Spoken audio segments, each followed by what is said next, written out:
So we're going to start by looking at setting up some LFOs. Now, looking at the interface, it doesn't seem there are any LFOs. We've got the envelopes over here, and these macros across the top actually hide the LFOs. They're labeled drama, color 1, color 2, and loudness.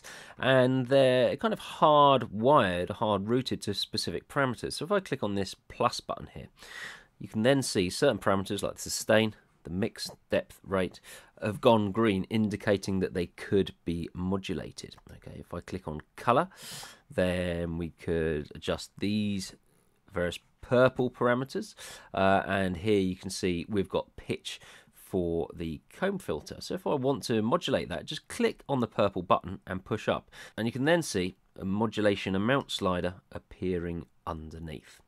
And on the different snapshots, you'll find they will affect different parameters. So drama, for example, is kind of modulation effects, gives the sound a bit more movement. Color is affecting the timbre, okay, so filter cutoffs.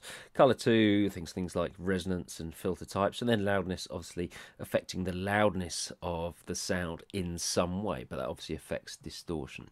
So the key here is to go over to View A.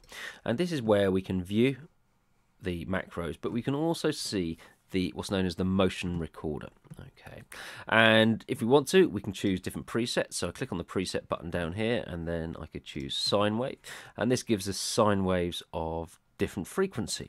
So if I wanted to, I could literally bring in this loop point here. Now when I press on play, you can see how it's now modulating the parameter. If I hold a note down, you can obviously hear how it's affecting the sound. So we've got a number of different options here. We've got scale, it's like modulation amount. You can obviously offset as well, and when it goes to beyond the maximum, the actual value just stays the same. Steps is quite interesting, basically quantizes.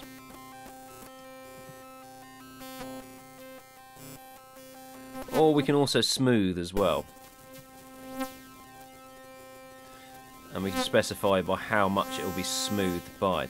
Now this becomes really useful when you draw in your own LFO. Okay, so to do this, you just click on record. Let me just expand back out the loop point here and click on record, and then we're going to click and drag,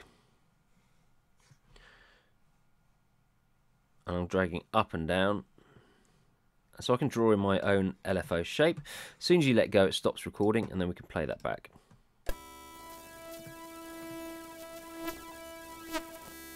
You get the idea. We can also sync this. So if I click on sync here, we can specify a certain amount of beats. Okay, so that's now going over 2 bars, and we can obviously vary the loop point by bringing in the left and right. So to access each of these different macros and their motion recorder, just click on their name, and then you can set up an LFO. So I've just selected quite a fast sine wave here. If I play a note, let's just adjust the modulation amount.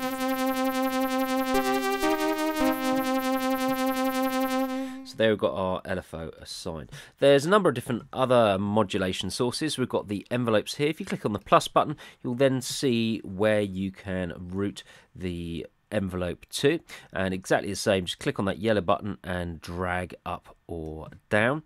And we've got pitch envelope, so that will be able to modulate the pitch as well as the pitch on the comb filter, the all-pass tuning as well as the cutoff. In addition, at the top here, you've got different mod sources like velocity, for example. So at the moment, velocity has 80% of impact on the levels. So if I set it to 100%, plays gently or hard, you can see it affects it more. Or with the attack. With the attack, you'll need to slow the attack. And now when you increase the modulation amount, hard is fast attack, or soft is a slower attack. And let's reset that. We've also, next to that, we've got key tracking. And again, just look to see what parameters you can route that to. Pitch bend. Mod wheel is slightly different. We can assign mod wheel directly to one of our macros. Okay, so I can just click on that. It assigns it now. If I move my mod wheel up and down, you can see that control movement. But you can only do one macro at a time with the mod wheel, and we've also got aftertouch, which is a variable control for your different macros. In relation to the final output, the mix section goes through an additional shaper section, so it allows you to distort it further. There's also this kind of feedback section here, and that basically allows you to route in from your comb filter or state variable filter, as well as the effects, back into the shaper of the individual oscillators, and you've got this slider here to increase that. And I should just add that you can use the feedback as a source to modulate the oscillator. Along the bottom you've got your effects, so we've got cabinet, which is like a guitar amp simulator. Gap filter, I suppose, is a bit like the ability to split your filters and the state variable. Let's turn this up. If I choose stereo, then you can hear move the center. Getting quite an interesting stereo sound that way. Flanger, echo and reverb are all standard effects, and again, just turn them on, turn up the mix to actually hear them.